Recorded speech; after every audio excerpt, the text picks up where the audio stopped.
Once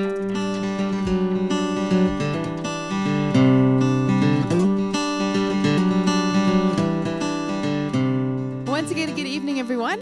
My name is Ilse, this is Hloni, and we are your hosts for tonight's episode as we reflect on the best of 2020. Tonight's episode, we are looking at our Can Christian series of 2020. And this was honestly one of my favorite series that we did last year.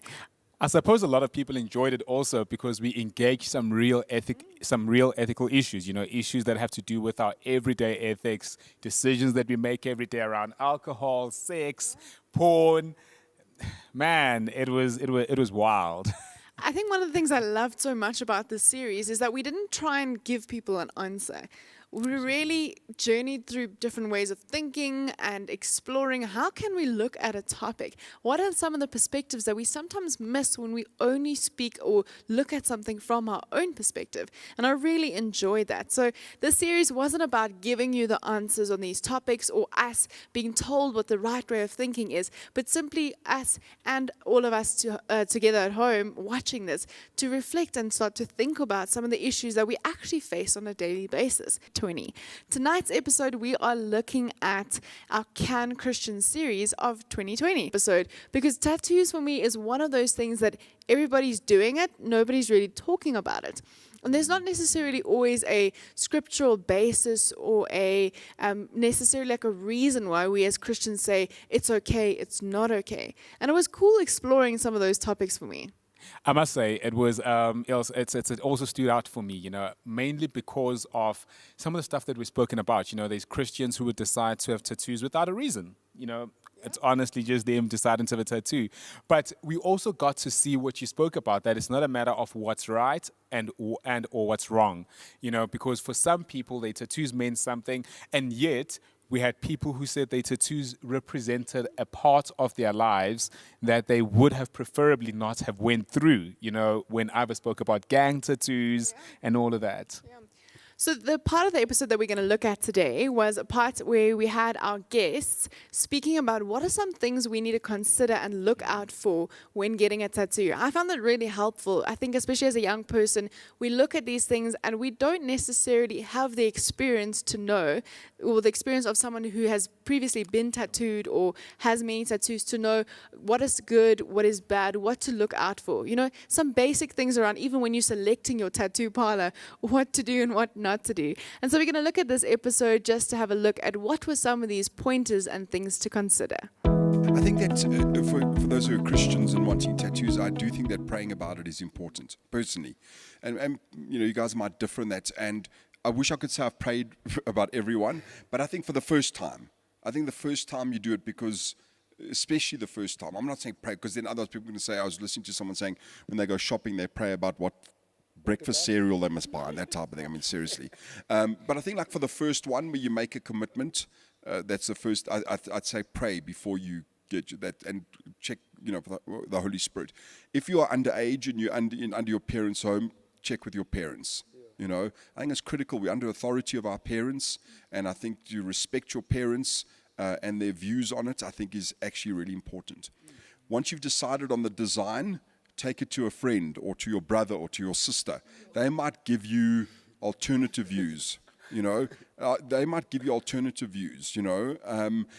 More importantly, take it to someone who's already had a tattoo. So when Rebecca's Khamsa and my first one, the thing about Rebecca's Khamsa is that the lines are too close. And so a person who's had a tattoo before would have had a good look at it and said, man, they're going to run or they're going to bleed, and it's just the lines are too close or whatever. It's too intricate, and that person, because Rebecca went big, she went and got a khamsa, a ridiculous design on her ribs, one of the most painful places. I mean, that was her first shot at it, So go to someone, anyone, a Christian maybe, and say, I'm thinking of this one. Don't get into debate whether you should or shouldn't, because you've decided. Just say you want your opinion on it. That's the thing. And then go to someone who's already had a tattoo and ask them, what will this work, in essence, because they will know. So I've got an idea of what tattoos would work and what wouldn't work, about where they should go, where it should go, and all the rest of it. And just a suggestion, sometimes for the first one, just use it, don't use it. Put it in a place in that where it's not going to be, so instead of going to have a big branded thing on your forearm and do a whole sleeve the first time, just like maybe for the first one, put it on your shoulder or something like that, where it's not, just whatever, and maybe I'm getting too technical, but these are just some stuff that I just think is really worth thinking about. And the important thing that Ava spoke about as well, and I spoke about, please be very aware of where you're going. Make sure it's a reputable place. And by the way, just because it's a well-known brand doesn't make it a good place, in essence, because there's some people, because tattoo artists are 10 by the dozen at the moment. Go on someone else's. So if I want to have another one done, I like something that someone did work on Ava.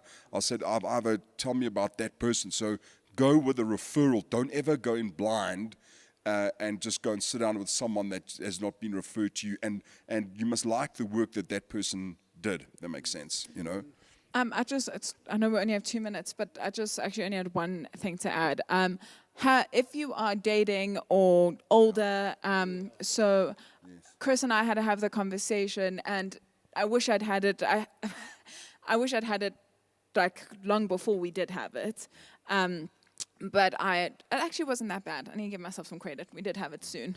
I just said to him, I said, I have tattoos, and I have no intention of stopping. Like, it's not like I said, my last one's my last one. How do you feel about it? And we had to have, so his family, none of them have tattoos. None of them have more than one piercing. So I don't even think I don't even know. But they're just quite conservative when it comes to tattoos. His grandpa, when he first met me, afterwards asked him if I got all my tattoos before I was saved. So very which I absolutely love about them.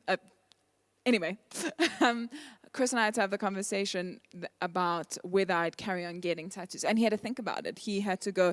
And the reason he had to think about it is because he couldn't understand putting money into something that wasn't like something physical. And I had to explain to him that it's not about that for me. I'd choose a tattoo over getting a new pair of shoes. It would be very close. But I would, because it means something. It's an art for me, So have the conversation with your significant other, because let me tell you something, that's not a fun conversation to have. Great. So that was definitely an interesting part of the series, but I think it gets better even from here onwards. Yeah, absolutely. Speaking about alcohol, something that a lot of people struggle with, but at the very same time, something that a lot of people have a normal and proper relationship with. And what are some of the nuances around this particular topic that we can engage in? And so this is what we looked at in this particular topic. Yeah, I think some people don't even think about it. It's just something that's so part of their life or so not part of their lives. And it's not something we've necessarily explored from a theological perspective or even a philosophical perspective. And it was really cool being able to do that with this episode. Absolutely. I think one thing that really stood out for me in this particular topic is the point where we speak about how people have this idea of what an alcoholic is. Our expectation is that an alcoholic is someone who has messed up their family, they've cleaned out their bank account, they drunk every day, and for some of us in some of our cultures, we could expect it to be this drunk malume who is at every family gathering throwing out weird remarks, and you're always trying to protect your friend from him hustling them for alcohol and stuff like that. We all have this idea of what an alcoholic actually is, but in this episode, Helga actually helps us understand that one can be functional, completely functional, and yet struggle with an alcohol addiction. That you can drink only on weekends and yet struggle with an alcohol addiction. You do not have to have cleaned out your bank account or messed up your family in order to be declared, or rather to acknowledge that you were struggling with alcohol. So please check this out. Really great insights from Helga. I think it just proves my own naivety to approaching alcohol, because I think and it's exactly that whole thing of with the drinking games and stuff. I was actually speaking to my parents. Growing up, alcohol was a big no-no. I've never seen my mom have a single glass of wine. It was just not allowed. I remember the first time I got drunk, it was on Sambuca, which was alcohol it was given to my parents years before, and actually it had gone off. And I was violently ill. And that's actually how badly my parents just don't have alcohol in the house. But it also proves to me my naivety. I kind of came into this thinking like, oh my goodness, yes, I love a glass of wine. Like, let's get the church to reevaluate what they think. Let's get the church to actually, maybe the Methodist Church specific, to get a little bit more chilled on it. And I think my stance has actually changed a little bit since actually just sitting here with you, because what I've realized is that I cannot speak about an experience that I've never experienced. So I can easily sit up here and go, but Helga, like, your problem's not my problem. You Correct, know, yeah. just because you have a problem with alcohol, why should I care about you and your problem? Yeah. You know, and that definitely, not specifically in those words, was my stance. But I'm finding it a little bit difficult to back myself up, and actually what I've written down before, because speaking about alcohol being the solution and there being so many problems before, yes, we've so quickly gone to demonize alcohol, but actually what have we done to help people with their triggers that triggered alcoholism? You know, so what are the stereotypes that you can speak into perhaps around alcohol and alcoholics? And because I think, like, in my own head, an alcoholic isn't functional. An alcoholic is easy to spot. So for you... Okay, so you're right. We have a misconception, and maybe it's from TV. I'm giving my age away, but in my day, we watched a TV series called Dallas, and one of the brothers was an alcoholic, and he was stumbling all over the place, and it was terrible. That was all I had, you know. And then, of course, the first time I had a few blackouts, I thought there was something wrong with me, and maybe I had a brain problem. I didn't have an alcohol problem. I had a brain problem. And then, you know, I only drank on a weekend. So also the misconception is that you have to drink every day and you have to have lost your job and your family and stink of alcohol all day. That's not true. I had a very nice business. I did not drink from Monday to Friday. Subconsciously, in hindsight, yeah, maybe because I was terrified that I didn't know if I could handle or not. I had a very nice job. There was nothing wrong with me. But when I drank, not always, but it became more and more, it was progressive. So in the beginning, it's once a year that you suddenly have a memory failure. Then it's twice a year. Oopsie. Then it's once a month. Oopsie. And then you realize before you know it, it's basically every weekend. So we call it progressive. Yeah. So, you know, in the beginning you can handle. And then also people start not inviting you to parties because you're a pain. You know, so it's subtle. It's a little bit subtle in the beginning. And then it depends on when I came into Alcoholics Anonymous because I had a memory failure problem, not a drinking problem. I didn't want to give up drinking. I just wanted to learn how to have 3 and go home. I mean, I didn't want to give up. Don't be ridiculous. Calm down. It's a bit dramatic.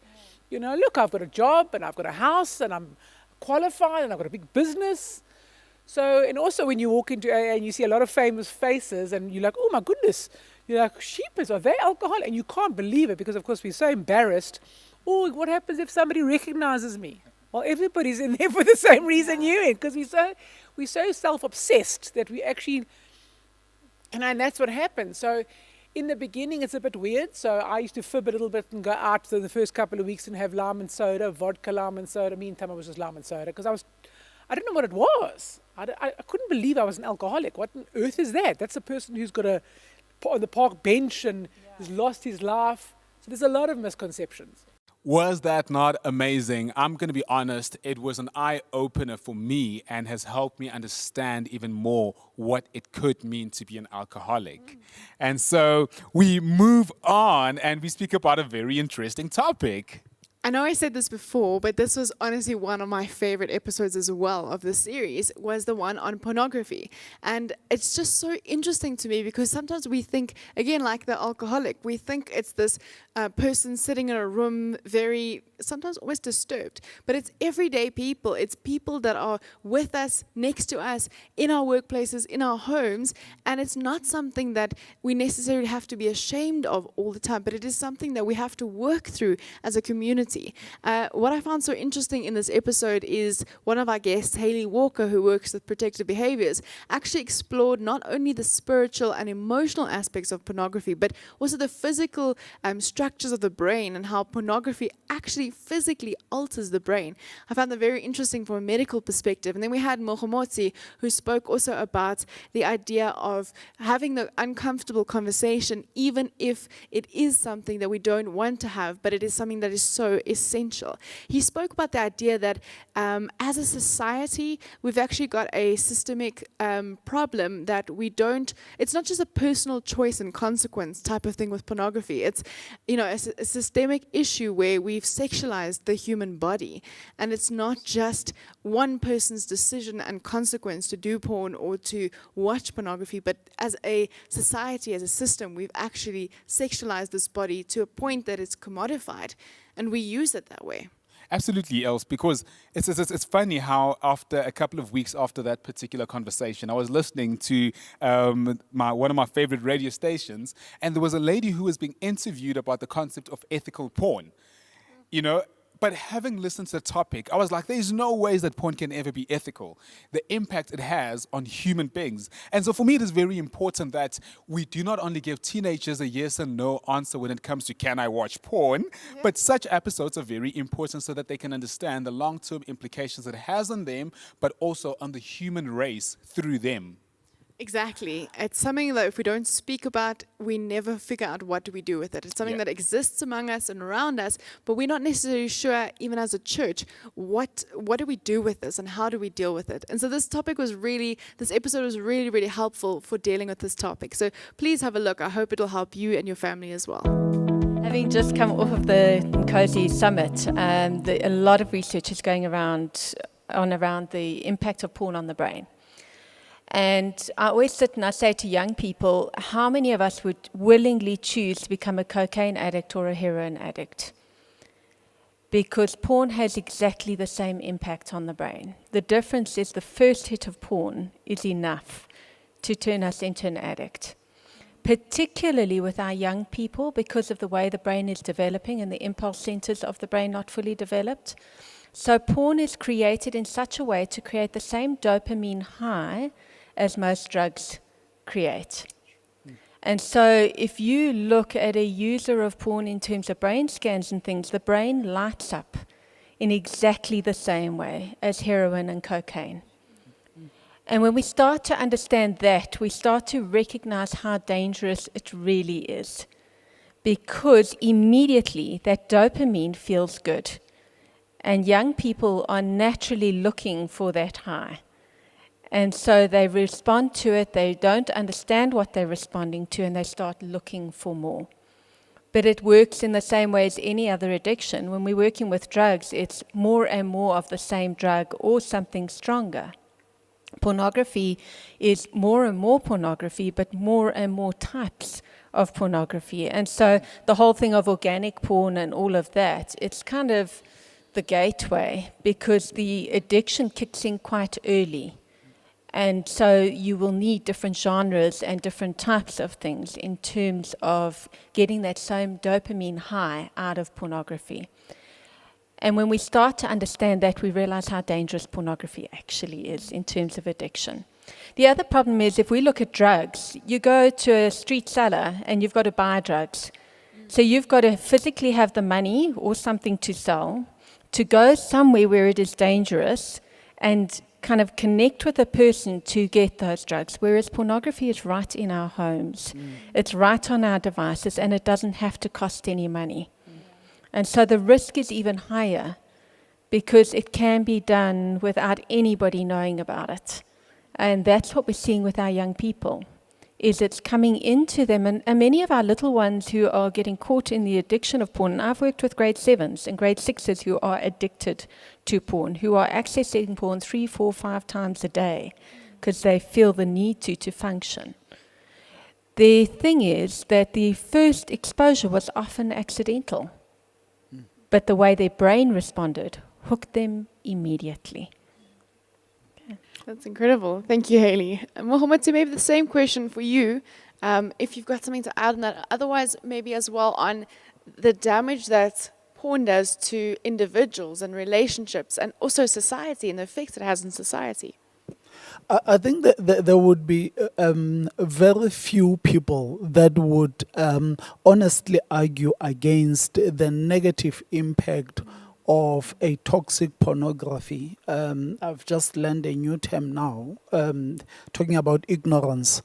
But there would be no one would really argue honestly and persuasively against the negative impact of it on the mind, on your sexual relations at the later stage, how it cuts your creativity and just desensitizes you, and all the sorts of things. I mean, there's good work of research that has been done in that space.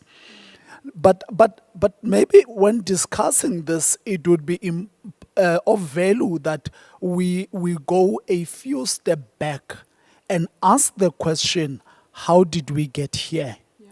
Because unless we understand how did we get here, we will not be able to take ourselves out of the situation, right?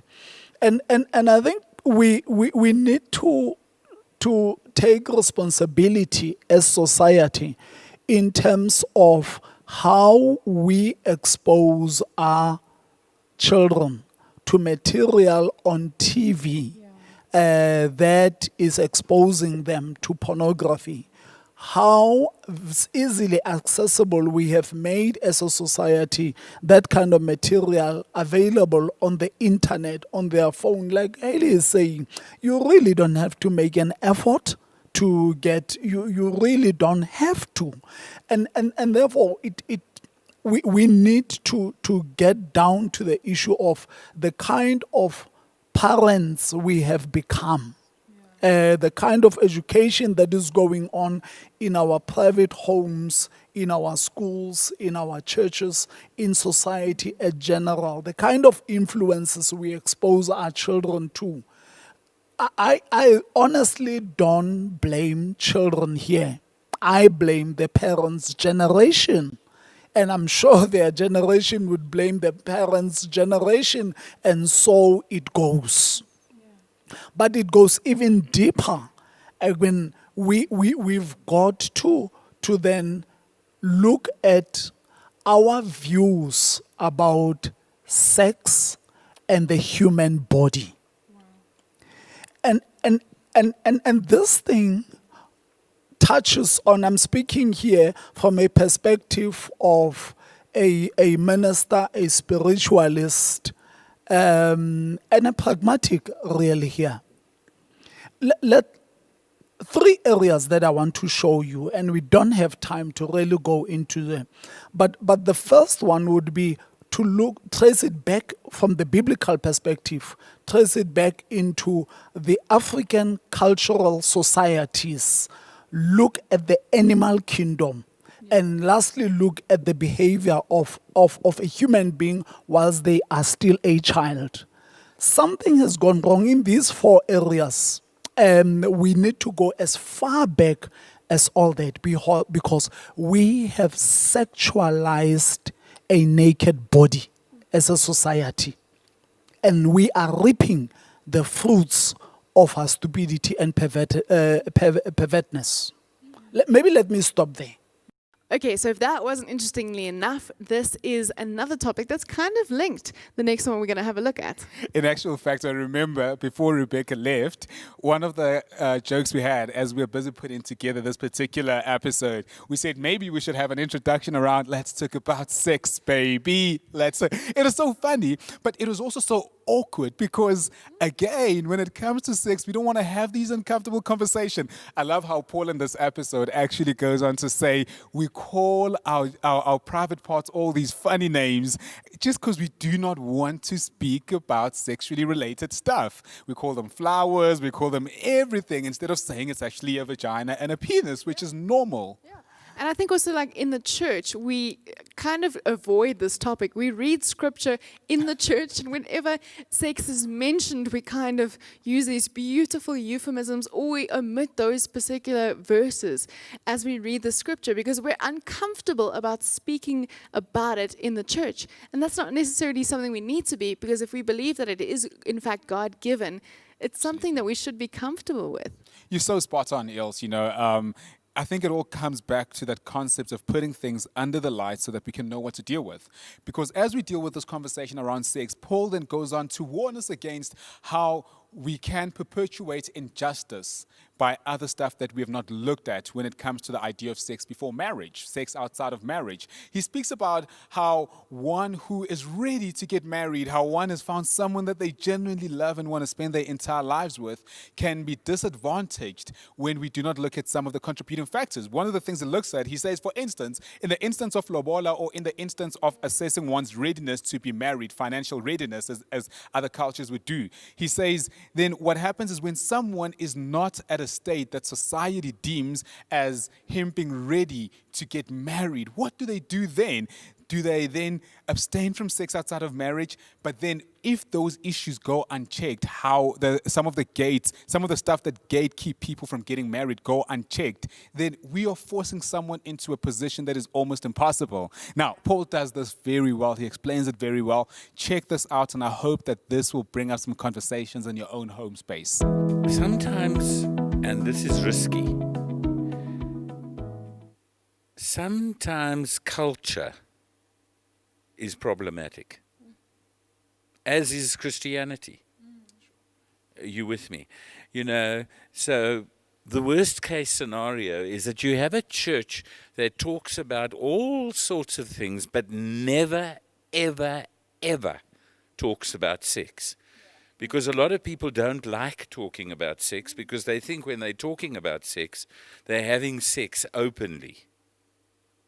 You with me? So you've got to deal with a lot of old people who are very uncomfortable with their genitals. I'm sorry. They don't like saying the word vagina. They don't like saying the word penis. So they call them tollies and all sorts of other strange flowers and all this kind of nonsense. You with me? And we think that most of our young people above the age of 13 are really very stupid. And we think that they don't see that we think that they're stupid. So let me give you, talking about social holiness and talking therefore about justice at one level. Now, it's all very well to get into the dowries and the lobolas and those things. That's fine if you've got money. But what happens to a poor man who comes, and everything in the family is poor? There are no resources and cattle hidden away on a mountain somewhere to go and call on to come and pay for lobola. And so he struggles because he's very religious, and he wants to, because a lot of people think that if you have sex before marriage, you're cursing God and all the rest of it. And particularly when you have very, very tight, fundamentalist, legalistic approaches to the whole thing. He falls desperately in love with a young woman. She's everything he could ever imagine. They create a relationship. They are responsible. They account to one another. They put everything in place for a very good marriage.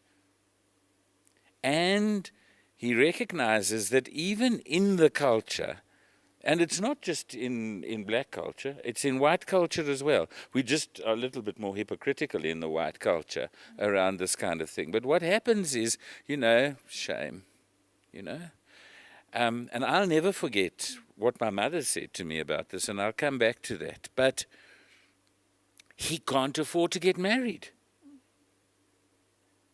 He just can't. Not because he's lazy, but because there are 6 million young people between the age of 19 and 25 in South Africa that are not employed and are probably never going to have a job. Now, what happens to them?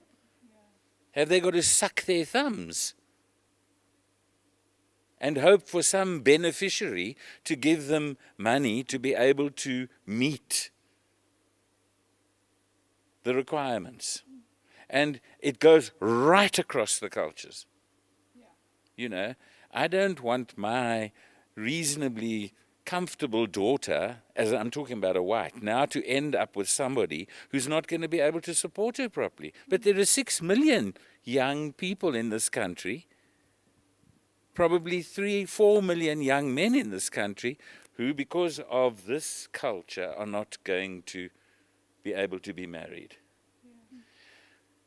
So the other thing I wanted to say, so I thought my mother was fairly prissy, you know, and upright and Prussian and inflexible and scared of speaking about sex. And then one of my cousins fell pregnant before marriage. In fact, more than one. Makes me think about the rest of the family. And so she came and she told me that they were pregnant. And I said, let me tell you, if I had a daughter, now this is when I was about 12, 13, you know, those judgmental, know all ages. I said, I want to tell you, if my daughter fell pregnant before marriage, I would chase her out of the house like a dog. And I'll never forget the look my mother gave me. She had these blue eyes with a brown spot in the one eye, and she looked at me directly, and it was one of the few times when she was more stern with me than at any other time. And she said to me, I want to tell you that if you did that, I would feel that my whole life was a failure, and I would be desperately disappointed in you. And then I want to say to you, I've been in a church where there were, you know, I mean, people come to church. Often one doesn't think that what they're thinking about in church is sex. Yeah. But there's a lot of sex happening under the pews in the church, if you know what I mean. A hang of a lot of it. All the time. You understand? And some of it is legitimate and a lot of it is illicit. You know, fiddling a look here and a little poke around the corner and the rest of it. And so I had the women's manano come to me and say to me they wanted me to readmit some girls that had fallen in the young women's manano. Now, the regulation, and Sumilo sitting over there, he'll nod his head, is that if you fall pregnant, you remove yourself from full membership. You're in actual fact censored. And just women. So I said to the women's manana, no, by all means, I'm quite happy to readmit them to membership, but they've got to be readmitted with the boys who made the babies. Or did they make the babies like Mary and Joseph? So until the young men who have been suspended because they also were involved in making her pregnant are with her, they will not be censored. And they will not be admitted in public disgrace to everybody. They must come to communion and know that they must receive this gift with all the love of God that they can receive. Now, I know fundamentally that what I might be guilty of is undermining a culture. But we've got to be very careful, especially when we've been irresponsible as adults and not spoken about sex or even had the first conversation with young men and young women about maybe you can have sex, but you know the church doesn't like the baby coming along. if that makes sense. I also want to say to you that women feel so disgraced. Sometimes men feel disgraced, but I haven't found it too often. That the quintessential place of receiving healing from the disgrace is the communion table. And so you talk about holiness. The church needs a good cleansing from all this hypocrisy. Now, was that not insightful? Also, just looking at other angles around social justice when it comes to this topic of sex. Yes, I said it. But now, our next topic is one that a lot of Christians struggle with, particularly those who come from black families. And this is the topic around, can Christians have a relationship with ancestors? Now, for this conversation, we had Sfiso, who I prefer to call Mnguni because that says more about who he is, the clan he comes from, the people he represents. We had Sfiso Kuzwayo join us for that conversation. How did you find it, Els? I actually really enjoyed it. It's something I think as a white person we don't necessarily get to explore or think about or speak about as much as you do in some of the other African cultures that we find in our country. And so we either demonize it or it's something we completely avoid speaking about because we don't feel equipped to have this conversation. After having this Hot Topics conversation, I definitely felt a lot more comfortable listening to people and hearing their point of view because I had a sense of what the conversation is actually about instead of all the myths that I'd heard. Absolutely. In actual fact, speaking of myths, Fiso then goes on to give us some important fundamentals around this particular topic that help us make our way around these misconceptions that make it difficult for us to accept the fact that people can have a relationship with their ancestors. Now, Fiso speaks about one, the continuing cycle of life, that in African worldview, there is never a point where you are alive and suddenly you are not alive. But we believe that life continues even after you die. One's life continues. That's the first thing he mentioned. Then he speaks about the idea of community, that we do not exist in isolation. As I said, I prefer to speak of Fiso as Mnguni because that speaks about the broader family that he represents, both the living and the dead. I refer to myself as Upele, to speak about the people who I represent, the people who I stand before. When I introduce myself to those people, I'll be like, those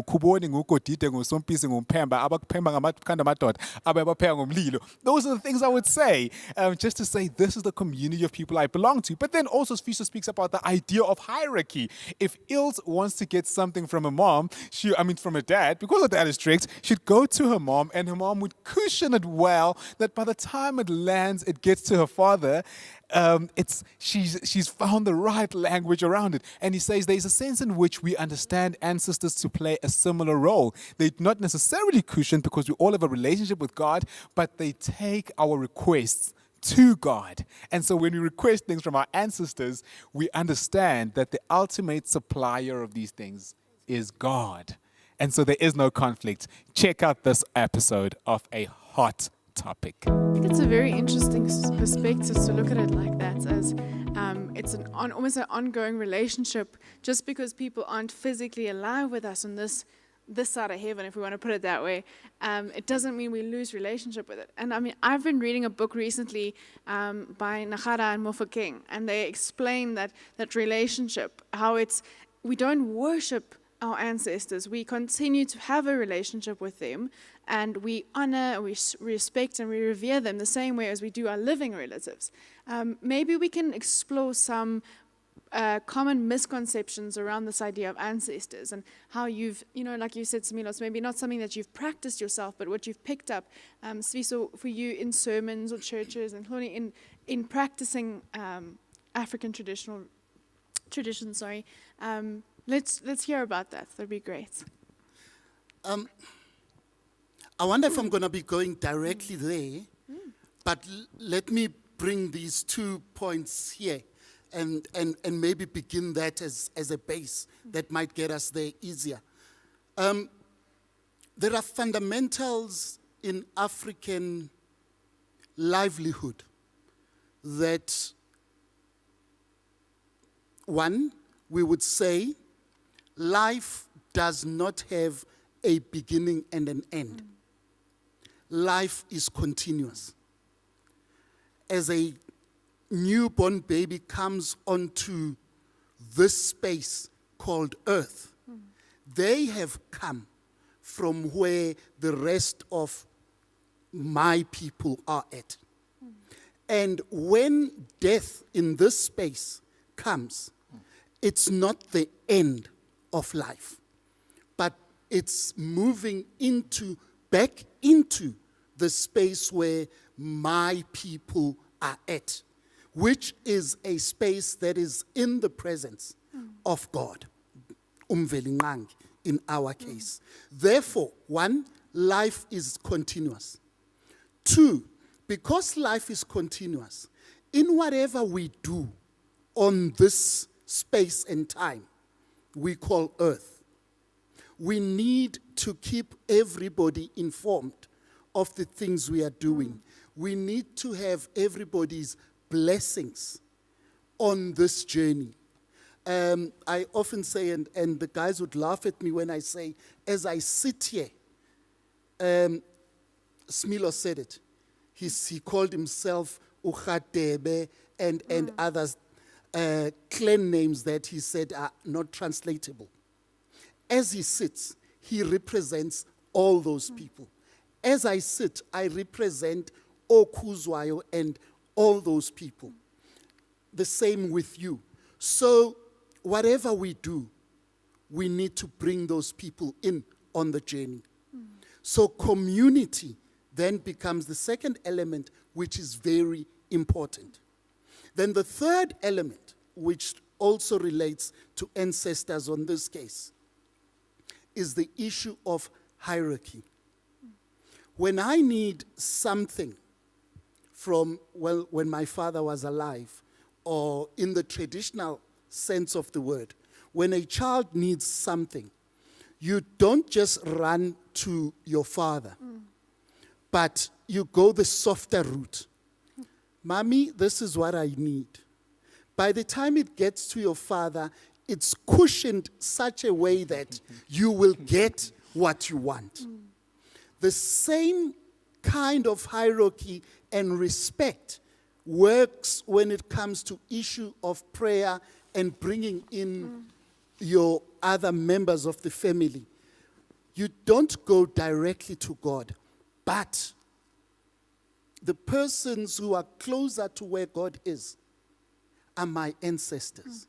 So when I do a report of this is what is happening in the family and this is what we are planning on doing, it becomes important that you do that in a sacred space in the home where you bring in everybody else and you bring in those who've gone before us. They then take that to the presence of God and present your case. That is the base. And I think from that base, then we can begin to say, how does it relate to today? And so one last thing that we're going to look at in this episode is the closing of our Can Christians series. Can Christians belong before they behave?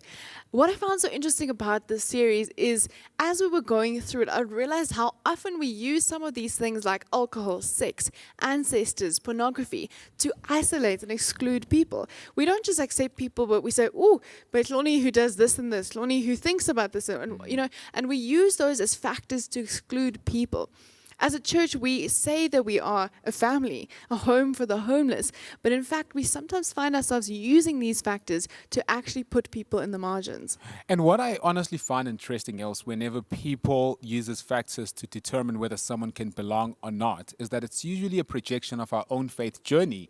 When we believe that we belong to God because of our performance, we then project this onto other people and want to set the same standards for people. Like, we're almost saying, how dare you think that you can belong before you behave when I've had to behave in order to belong? It's almost like that parable with the three workers. We want the standards that we think have been applied to us to be applied onto other people. Exactly. And so we find ourselves at a place in a church or as the church where we kind of say, if you want to belong in the church, you have to behave. And it becomes a code of conduct rather than something that comes out of a living, authentic, breathing relationship with Jesus Christ, who we believe transforms our behavior as we become more and more like Jesus. And so we, instead of belonging first, we start to say, okay, behave like this, then you can belong. And so we ask the question, can Christians belong before they even behave? Let's have a look at what our guests had to say in this episode. And kind of the framework that I come from is, and I'm really privileged to be able to say this, is I've been brought up in a family that you belong no matter what. And there is a sense that, you need to be given safe spaces to behave badly. It's kind of part of how I interpret my sense of being, But it's like, so yes, behavior does not make you belong, but it impacts the conditions of your belonging in the sense that your behavior can disrupt the rest of the whole. So what I want to say to you in essence, my sense is that you can belong before your behavior is in a way that kind of is healing and okay with the rest. But it's like, I don't think that the church must exist authentically for people that are struggling with their behavior. I really do believe that, But inside that safe space comes the conviction of behavior, Now, I don't think that must be a precursor, So Jesus actually doesn't institute moral codes of behavior. I mean, we have that in the Old Testament. We have the 10 Commandments. They outlay for us moral reality. But strangely enough, the gospel is not about a moral code. Jesus never comes in to present a moral code. He comes to almost thrust us into disruptive behavior. When you're with prostitutes, when when you with people, the people that he calls, women of disrepute, he throws us into a place of disequilibrium. Richard Rohr puts it beautifully when he talks about how we have this container. So actually the church must behave in a way that is okay. Like we containerize things for people and like we make things feel safe, but the real test comes in the disruption. It comes in the disequilibrium. And then can we reconstruct ourselves? And what does reconstruction mean? And what I want to suggest is that the Methodist rule of life, similar, I suppose it's for us like, it's do no harm is in the essence of it.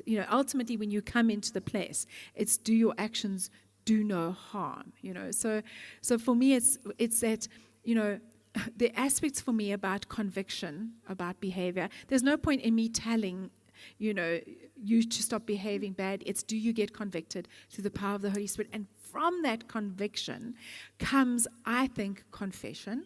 And we are not facilitating confession effectively in the church at the moment because we facilitate confession with judgment and condemnation and and rejection. Because it's not safe to not be to behave badly. And then after you can come to confession, you enter the season of repentance, and then I think from that you could have behavioral change, but that comes in safe belonging.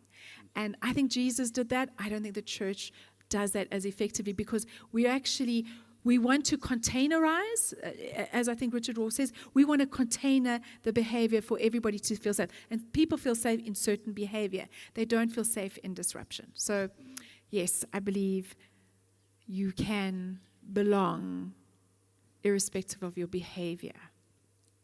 I don't know about the 600 children outside of marriage, Samino. Maybe without going to that one straight, I want to lean more on experience and just get personal today. I leave scripture, tradition, and reason to you, Jackie. So I've once shared the story that before I even had my conversion experience, I already had a desire to preach. And I woke up one day, I approached elders in the church. Sorry, Samila, you just have to stop. Just tell everyone how old you were when you knew you were going to preach.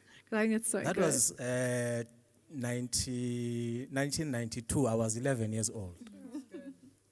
So then I approached elders in the church. I asked if I could lead the service, and the intention really was for me to preach. At 11? At 11, yes.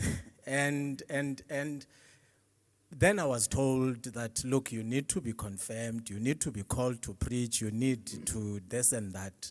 And so in pursuit of the goal, which was to preach, I subjected myself to these processes.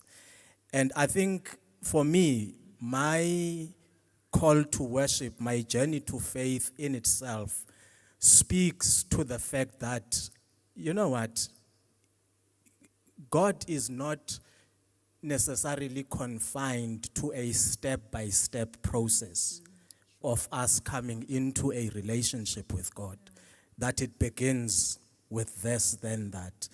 In many ways, therefore, my own experience tells me that I can belong without necessarily behaving. And this word behavior, I've really struggled with it as I was reflecting on our topic today. Because in many ways, and Jackie, you've touched on this, I would not want to reduce the faith to morality. Because anyone can be moral. People of any religion or people who do not subscribe to any religion can be moral. And so behavior cannot therefore be a prerequisite for belonging and for belief in itself. So I think it makes perfect sense that if truly, truly we are to be authentic in our journey with Jesus and in assisting each other in working towards the attainment of the goal of perfection, if we will ever reach it in this lifetime. Therefore, we've got to be allowed space within the church to be, to come with our flaws and to be held accountable, to be guided the right way, I so believe. Because in many ways, if we cannot be allowed to be ourselves in the church, then there is a lot of pretense that goes around.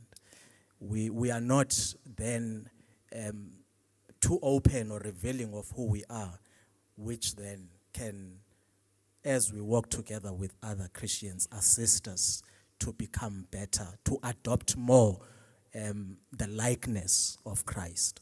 Was that not an amazing series? I must be honest, the feedback and the stories we heard from this particular series, helping people engage taboo topics and stuff that we struggle with, it was amazing. I could do this my whole life if it means this is what it means for us as a community. It was just so amazing to be able to have people have conversations about this stuff. I know in my own family and friendship circles how these topics really, or these episodes really opened up having a conversation about these topics. And so that was our intention. And we really hope that you found the same thing in your families and that even this episode will help you to do just that. And so from us, that's it. Good night, and we hope to see you next week. Do leave us a comment. Do press the like button. Do share the video. It helps with the algorithms. It's another way of sharing the gospel with other people who may feel rejected by the church because of some of the issues that we've been engaging in.